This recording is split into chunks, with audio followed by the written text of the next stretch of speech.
Good evening, Mayor and Council. My name is Hayne Wai. This is the first time I have personally appeared before a council on a rezoning issue. Mind you, I've been here before. 7 years ago, I was here at this council, joining others to convey opposition to a 30-story tower for Chinatown. Fortunately, City Council, in its wisdom, rejected a 30-story tower for Chinatown. Thank you. My involvement with Chinatown dates back to over 4 decades. I was a member of the Chinatown Historic Area Planning Committee, CHAPAC, in 1974. I was then working for the Strathcona Property Owners and Tenants Association. Strathcona went through 2 phases of urban renewal destruction before it was stopped, in favor of a neighborhood rehabilitation program which was endorsed in 1972 by the federal and provincial governments and the City of Vancouver. City of Vancouver made the right decision. I've been a board member of the Chinese Cultural Center, the Chinese Canadian Historical Society of BC, and the Dr. Sun Yat-sen Garden. Currently, I serve on the advisory committee to the City Historical Discrimination Against Chinese People in Vancouver initiative. Throughout the years, I have joined many organizations and civic departments to promote Chinatown's cultural heritage, its past, and its future. My very first encounter in Chinatown was 1969. I was a UBC student.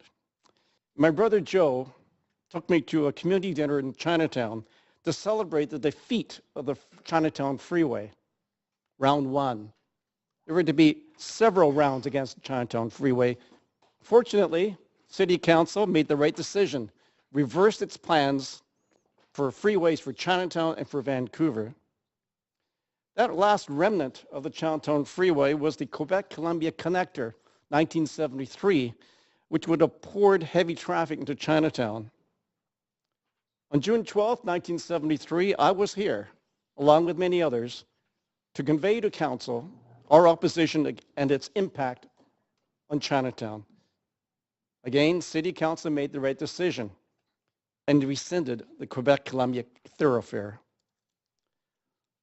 1972, the city proposed a huge 1-block mammoth fire hall in Strathcona.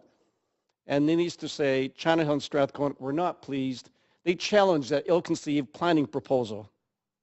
On December the 12th, 1972, there was a major protest parade along Pender Street against the fire hall proposal.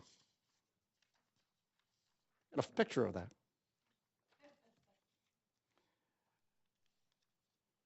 Following the civic election that month, the newly elected City Council made the right decision, rescinded the fire hall, and dedicated the lands to social housing. This site became the 120 units of the Mao Down Co-op and seniors housing developed by the Strathcona Property Owners and Tenants Association. Today, after numerous consultations, there is a Chinatown vision proudly adopted by the community and by the city. It states, the future of Chinatown should be a place that tells the history and its physical environment, a place that serves the needs of residents, youth, and visitors, and a hub of social, commercial, and cultural activities. I feel that this 12-story high-rise condo development does not meet the Chinatown vision criteria. It is too high for historic Chinatown. It is too bulky and excessively dense for its location. Its design lacks cultural context in relationship to Chinatown. There's insufficient seniors housing. There's insufficient affordable seniors housing. It adversely impacts the Chinatown Memorial Square, neighboring Chinese Culture Center Museum Complex, and the Dr. Sun Yat-sen Park and Garden. It is incongruent with Chinatown's architectural character. The application does have merit, okay, but not in Chinatown. It is better suited for Yaletown, South Canby, Kitsilano, Olympic Village. 2 words best summarizes my thoughts on the rezoning. Missed opportunity. This project could have made a significant contribution to Chinatown, our history, cultural context, history, future.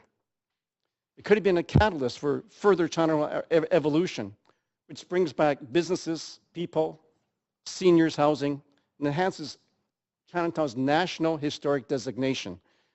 and the city's support for the restoration of Chinatown historic buildings. I would like to conclude with a quote from a well-respected Chinatown visionary and longtime advocate, conveyed to the city.